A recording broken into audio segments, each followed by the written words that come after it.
Hello, here I am. I'm live again, and I'm not so worried this time because, which means I'll probably do better because the previous clips that I was recording, and I shouldn't have made them public. I should have made them private and then shared them once they were acceptable. But whatever.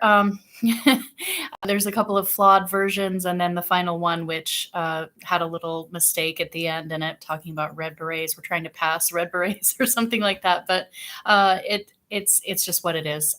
So I was doing a short video to submit to KRTD Media to free Julian Assange. They're doing a protest in New York on the 26th. So I was asked if I wanted to submit a very short video, and he's been asking a lot of people to do that, and they're going to put a bunch of videos together.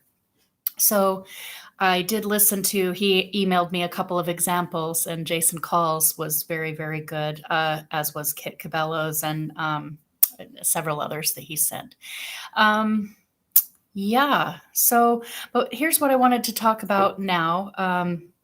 Just a couple of really exciting announcements. I know I've already made an announcement video on our upcoming our new podcast that's going to be, and it's not going to be on this channel, because here on this channel, I just kind of do like Red Berets updates and any news that I have that I want to share about Whole Washington or any other state organizations or March for Medicare for All, whatever I want to kind of just cover on the fly, I do on this channel.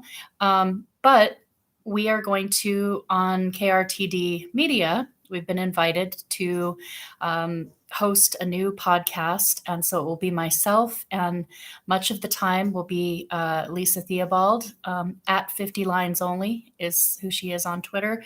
I think probably a lot of people that do catch this do know me on Twitter, but on Twitter, I am Red Berets. I have to look.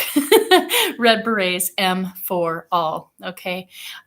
So anyway, we will be starting this podcast that we're calling Knit the Revolution. And it's not all about craftivism. So when you tune in, it's not going to just be all of us knitting and crocheting, but we will weave that in, because we're going to, we want to, we kind of want to follow the way that we've organized as Red Berets and people whose voices in the healthcare justice revolution that we have either organized with or tried to lift up. And we especially want to platform activists, boots on the ground, healthcare justice activists. And so, we've, as I mentioned in the last stream, the actual announcement stream that I did for this, we've had really a lot of really excellent independent media that has covered March for Medicare for All, Red Berets, Whole Washington. But the thing is, I've got a couple of dogs in the house, and that's playing, but that's one of them doesn't want to play and the other one does. Hey, how about we just lay down? Okay. So anyway, what was I saying? So, all right. So the announcement is that our first guest on November the 1st, and we're going to be live every Monday at 5 p.m. Eastern Standard Time. And so for the first Monday, which is November the 1st, we have actually confirmed, we've invited and confirmed Scott Denoyer. I always say his name. I'm sorry, Scott. Scott Denoyer, and also Tsuruku. And I hope that I think I'm saying their name correctly.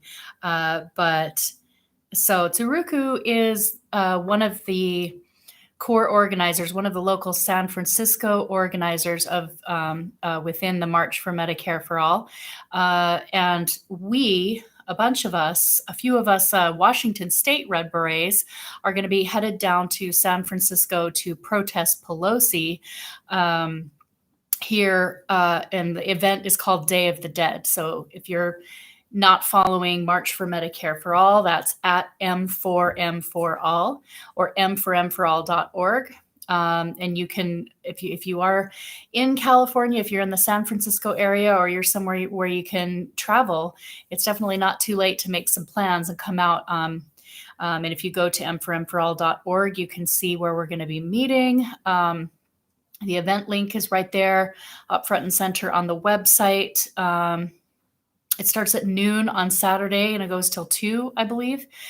And yeah, we're basically going to be, it's going to be like a funeral procession. We're going to do like a procession from a nearby park. And then we're going to be walking together, wearing sort of dark colors and funeral clothing. And we're going to go to Nancy Pelosi's mansion. And that's where we're going to protest the fact that she is the House Speaker and she refuses to schedule even a public hearing for National Improved Medicare for All. She would have the power to whip the votes to pass that legislation in her house or to put a great deal of pressure. But all of us that are paying attention know that Nancy Pelosi is not interested in doing that. And this is the word that we need to get out to people. A lot of people who are still, and again, it's not a thing about shaming people. People work and they don't know where to get their independent media from. And this loops back to, this is why they don't want journalists like Julian Assange, because people that tell, the real truth about how our government operates and how we always afford and fund the military industrial complex, but we don't fund healthcare for our own country. They don't want regular working class people to know anything about that. So unfortunately, there's still a lot of people who are tuning in to CNN, Fox, MSNBC, and then I could name drop a bunch of other ones, and written press as well, that they're all pretty much garbage. Even if they do some stories that are true, the overwhelming majority, that's how good propaganda works. It's propaganda. And all you have to do is you just have to look during the commercial breaks to see who's advertising. And then the question should immediately be answered. Can I possibly get news that's going to be beneficial and truthful for me, a working class person? If this media is being funded by the fossil fuel industry, by big pharma, by the insurance lobby, by the military industrial complex, right? No, absolutely it can't. So, but unfortunately, there are still a lot of people who either think it's not that bad or they just wouldn't know where to start. How do you, even if you think the news, the billionaire media is not that great, and you know that it's biased or heavily propagandized, where do you go to start listening to your news? So this is what we're doing, is we're building out a media infrastructure, and we're hoping that people are getting out into their communities and spreading the word about some of the really amazing bigger podcasts that are going on. And many of these people, like Ryan Knight and the Vanguard and, Bad Faith Podcast, Brianna Joy Gray, and the Katie Halper Show, Fred Hampton Leftists. There's so many that we're really starting to build out a really excellent independent media infrastructure. So you're probably wondering, well, you've really gone off on a tangent. Okay, no, but so we've gotten a lot of good coverage for the healthcare justice movement from some of the people and more who I just named, because I can't name all of them. And we've really started to develop a lot of really, really good infrastructure here and excellent podcasts, excellent content. But there is a lot, because we cannot afford to only focus on one single issue, except that some of us can. Some of us have chosen, we are intersectional when we can be, such as the call to create a video to speak out for the freeing of the wrongfully imprisoned Julian Assange. And we absolutely recognize the vital importance, the intersectionality of this. But some of us are very specifically focused on whatever the issue is. And in the case of the Red Berets for Medicare for All, it is healthcare justice.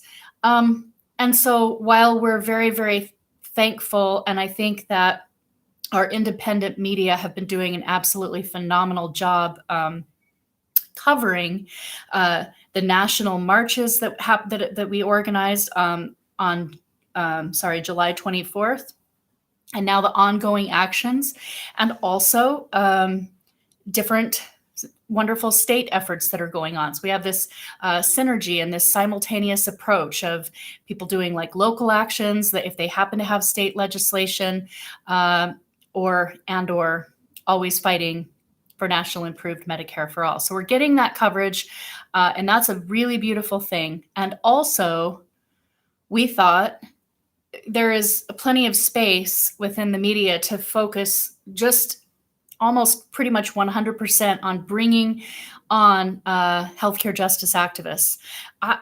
When I went to think of like who are the first people that we're going to invite in the month of November, because thinking about Knit the Revolution and what does that mean to me?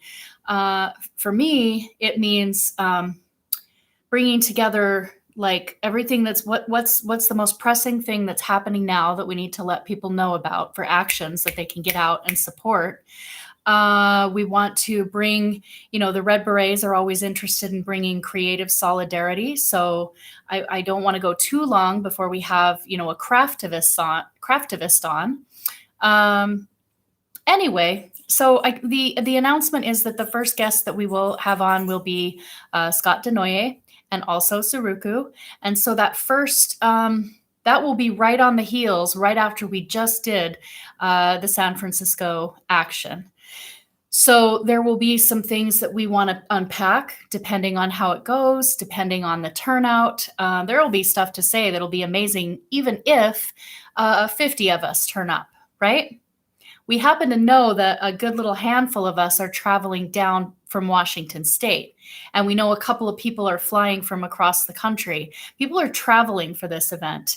And so I think that they're going to have quite a few local people out, and we'll just see. But the point is,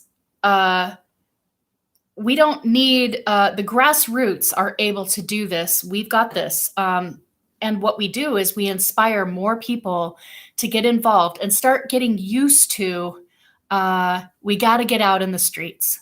We've got to get out and get in front of these people's houses. We have to get in their neighborhoods. We have to get out in front of their Congress, their offices. And there's all different like creative ways that we can start to put a lot of pressure, because then it's the in-person event, which will be live streamed. And then also that's all the content that we then get to put onto social media with a hashtag, right? So even though it might only be 50, 75, 85, 100, maybe a few more than that, we just don't know who show up in front of Nancy Pelosi's mansion. Even if the numbers are not that high, that's still people who went out and physically said, in the wealthiest nation on earth, we have a government that is still blocking people from having our human right to health care. We're the only developed country that does not have this, or one of the very few. And we thought, or we hoped, that there would be a harder fight and a harder push to demand this. But we can't even get a shaved down, greatly reduced, completely torn to shreds, like compromised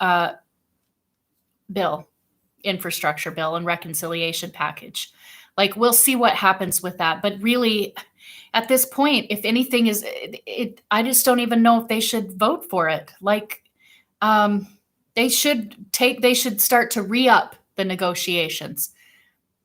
Take it back to where it was at $6.5 trillion. I mean, this is just really, really unfortunate, because already what was asked for was already the compromise, and now it's being whittled down. So the reason why it's super important for the grassroots to keep demanding all of it. Number one, because we need all of it. It's absolutely disgusting and ludicrous that there's not more people. And I think there are people that are upset. I think there are people that, when I talk to people in my community all the time, they're like, yeah, I can't believe we don't have it. Like, how do they get it in Canada? And how come like all the other countries can do this? And, but here's the thing. They've got us completely like over a barrel here because the overwhelming majority of people who need it the most, who would be out protesting, they're working like 2 or 3 jobs or a damn full-time job. And then they've got a family and they've got, things to take care of. Like, so for them to come out and use their time that they don't have any available time to go out and protest their rights. So what we really need to do is to start inspiring some of those pussy hat crafters, the ones who were out in droves when Donald Trump got elected. And this is kind of going to be something that I'm going to speak to when I speak on Day of the Dead in San Francisco. I want to know where all those women who were out protesting Trump, his election, like, where are they now? We don't have health care. And this is the thing. This is the reason that I started knitting these red berets for Medicare for All, is because I looked at all of those women and thinking, like, if we're going to craft for something, and protest is all good and it's all great, but also, what is the demand? What are you asking for? Because that was literally millions of women, not only across this country, but across the world. And it wasn't linked to any particular policy demand, which is really, really unfortunate, because we actually need all of those women and men and people of all genders who came out that day and on the marches every year after. But I guess they've got health care. I don't know. I don't know what the thing is. I've been trying to figure out, like, where are they all? And we would like you to join us. We would like you to start understanding that just because we have Joe Biden and Kamala Harris, nothing has been fixed. Nothing has changed. The media isn't telling you anything because, again, to go back to the media structure, it's very, very friendly. They're very, very friendly to Joe Biden and that administration because they're towing the corporate line. He makes them comfortable, okay? And that's not a pro-Trump statement. That's just a statement of fact that we have someone who is more establishment friendly. Trump did the biggest tax giveaway to the 1% in history. So by no means am I making some sort of pitch that Trump was amazing. But the thing about it is that one would have hoped that a lot of people woke up during that election. And the question they should have been asking themselves is, what happened? Whoa, how did we get here? Let's do some serious introspection and start to understand how we could get that person, But frankly, Hillary Clinton was going to deny us and do everything she could to block a progressive, a Medicare for All agenda. They're all in the pockets of Big Pharma and the insurance lobby and all of the lobbies, okay? Neither party is working for the people. They are representing the corporations, their corporate donors, and the very, very few at the very top. And people need to unplug from it and understand that what we need is outside pressure. We need people to get out and don't be attached to a particular party, but to get out and start demanding. Doesn't matter who's in office, if they're not giving us health care, if they don't care that the planet is on fire and we need a Green New Deal, if they don't care about that, I don't care what color or what party they belong to. They are doing us no service. And we can't sit by and allow this bullshit to continue. So that's why we're going to be out at Pelosi's house. And that's why we're doing this podcast that's called Knit the Revolution. So we will have activists on. The second week, we'll actually be inviting Sharif Snuggs, who's one of the co-founders of March for Medicare for All. And he's going to come on to talk about the Pfizer action. They're doing a protest of Pfizer in November. And then I kind of have a little bit lined up beyond that, but that's all I'm going to announce for now. Okay.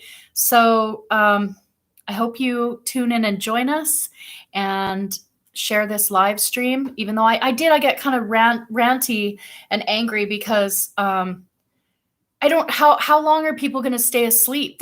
People have just gone back to sleep. And that was progressives, the people who were never Biden. That was everybody's concern. It would be that if we got Joe Biden, the majority of Democrat voters would just go back to sleep and assume that everything's okay. Things are very much not okay. And if you see this live stream and you are a vote blue no matter who, or you think that things are okay, they're not okay. They are not.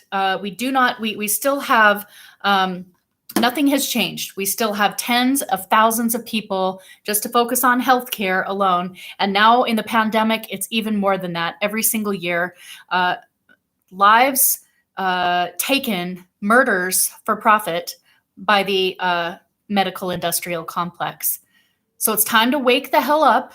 And even if what you can do is just little bits of things, maybe you can order a red beret and support Whole Washington.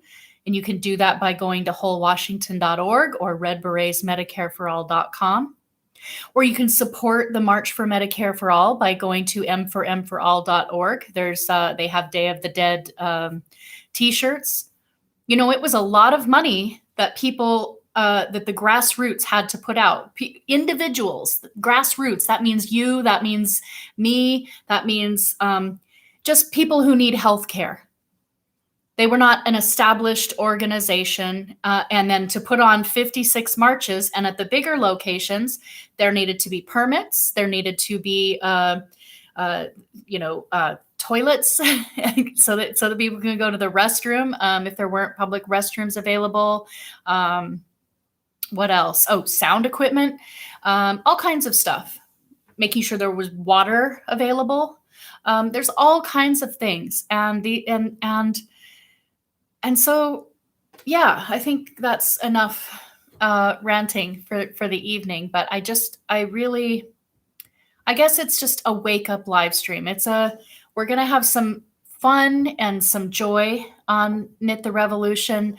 We're gonna invite crafters to kind of inspire people, hoping to kind of get more crafters involved in this revolution. But it is certainly not only about the crafters. It's also about people who are organizing for healthcare justice on all kinds of levels in many, many locations across the United States.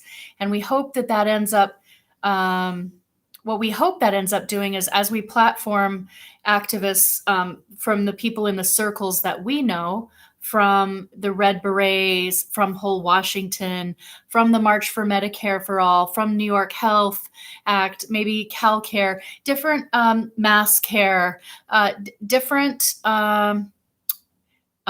organizations and efforts that are going on right now. We have a lot of people that we could actually pull in to start educating and saying, okay, this is happening, and now this is happening, and here's how we're doing this. But also, we're hoping that as people see that the shows, it starts to bring more people in who maybe need, who are doing some great work in their communities for healthcare justice, and we want to know about them too.